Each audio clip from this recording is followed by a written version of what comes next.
Pada pertengahan tahun 1918, sebuah era panjang dalam sejarah masyarakat Tionghoa di Hindia Belanda mulai mendekati akhir. Pemerintah kolonial saat itu sedang serius mempertimbangkan untuk menghapus sistem opsir Tionghoa. Selama ratusan tahun, sistem ini menjadi tulang punggung pemerintahan tidak langsung. Jabatan-jabatan seperti letnan, kapiten, dan mayor Tionghoa berfungsi sebagai perantara antara rakyat Tionghoa dan penguasa kolonial. Mereka adalah jembatan, sekaligus tembok, yang memisahkan komunitasnya dari struktur kekuasaan Belanda secara langsung. Namun, memasuki abad ke-20, zaman mulai berubah. Sistem yang dulu dianggap efektif, kini dipandang usang dan tidak relevan. Dari sudut pandang pemerintah Belanda, menghapus sistem opsir berarti mereka bisa mengawasi etnis Tionghoa secara langsung, tanpa perantara yang seringkali memanfaatkan posisi mereka untuk kepentingan pribadi atau kelompok. Ide ini terdengar modern dan efisien. Tetapi di kalangan masyarakat Tionghoa sendiri, gagasan tersebut memicu perdebatan sengit yang membelah komunitas. Di satu sisi, ada harian Sinpo, sebuah surat kabar progresif yang lantang menyuarakan semangat nasionalisme.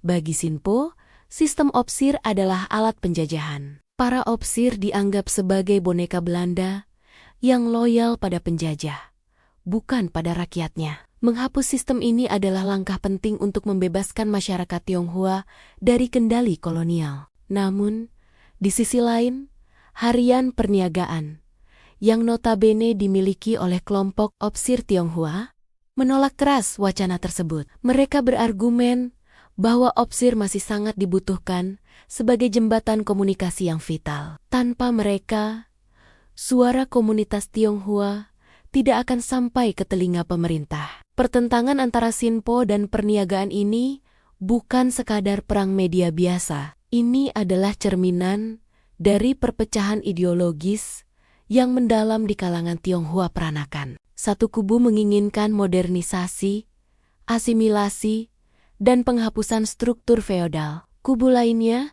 yang diuntungkan oleh sistem lama, berusaha keras mempertahankan status quo dan privilege sosial mereka.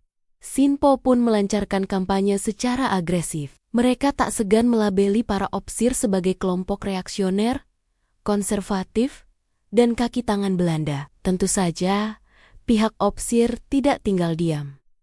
Melalui perniagaan, mereka melakukan serangan balik. Mereka mengumpulkan lebih dari 30 surat dukungan dan 20 telegram dari berbagai organisasi Tionghoa di seluruh Jawa.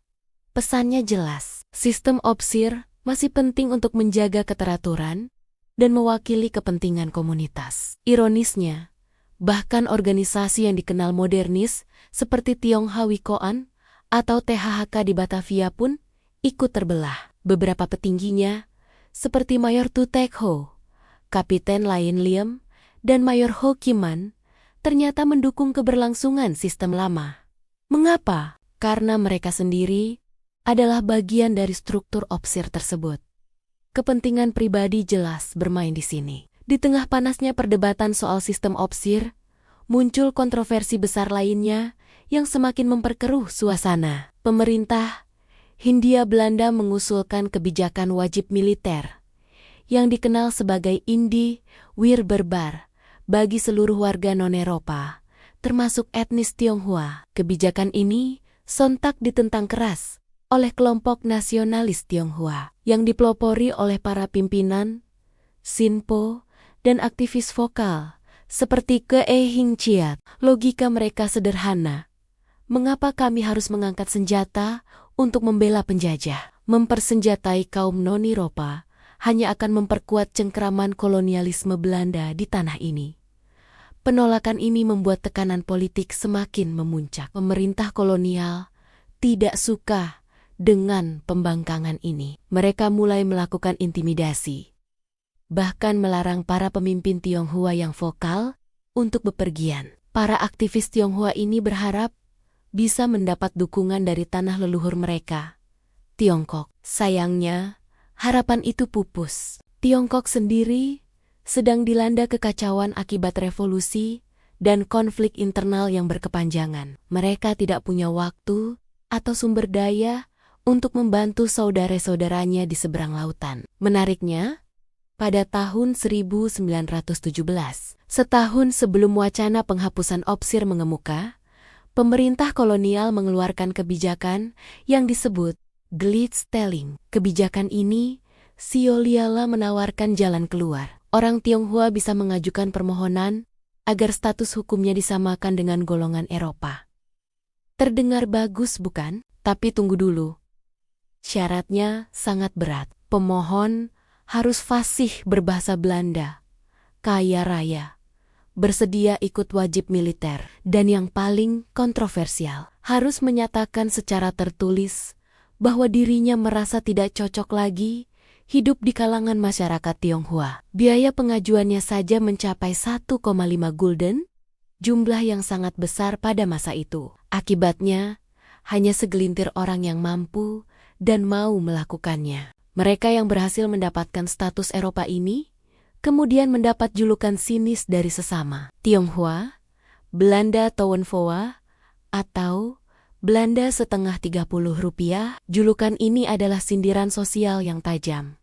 Menuduh mereka telah menjual identitas etnisnya demi status sosial. Di antara mereka yang berhasil adalah keluarga-keluarga superkaya seperti Ojiko, Hari, Kan, dan beberapa elit Tionghoa Batavia lainnya. Mereka menjadi simbol perpecahan antara identitas dan pragmatisme. Setelah perdebatan panjang selama lebih dari 1 dekade, momen yang dinanti-nantikan sekaligus ditakuti itu akhirnya tiba. Pada tahun 1930, pemerintah kolonial secara resmi menghapus sistem opsir Tionghoa. Ini menandai akhir dari sebuah struktur feodal yang telah bertahan selama berabad-abad. Dengan hilangnya para opsir, pengawasan Belanda terhadap seluruh populasi Tionghoa menjadi lebih kuat dan langsung. Tidak ada lagi perantara, tidak ada lagi filter. Namun, di balik penguatan kontrol kolonial ini,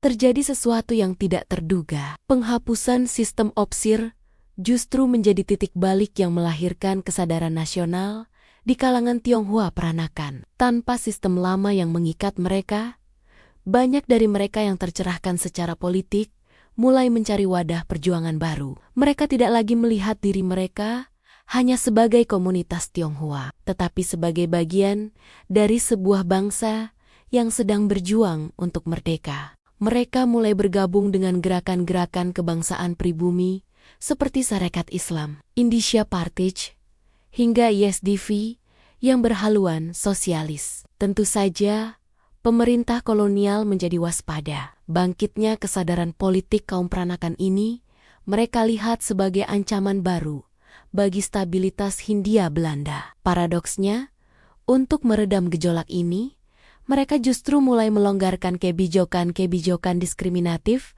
yang selama ini membelenggu warga Tionghoa. Kebijakan seperti Weekendstelsel yang mengharuskan orang Tionghoa tinggal di perkampungan khusus, dan Passenstelsel yang mewajibkan mereka membawa surat izin jalan, mulai dihapus secara bertahap antara tahun 1914 hingga 1926.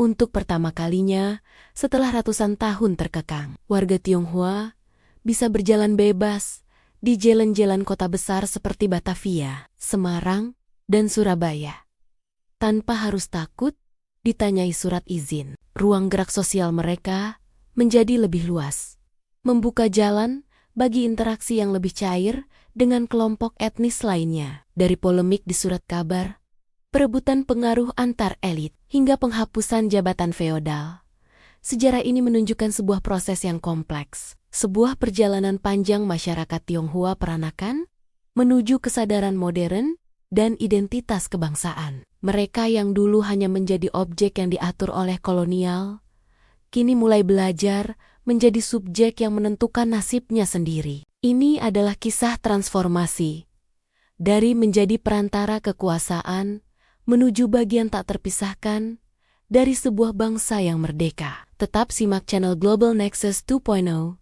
by Dr. Valdes untuk membuka insight yang lain. Terima kasih sudah menonton video ini.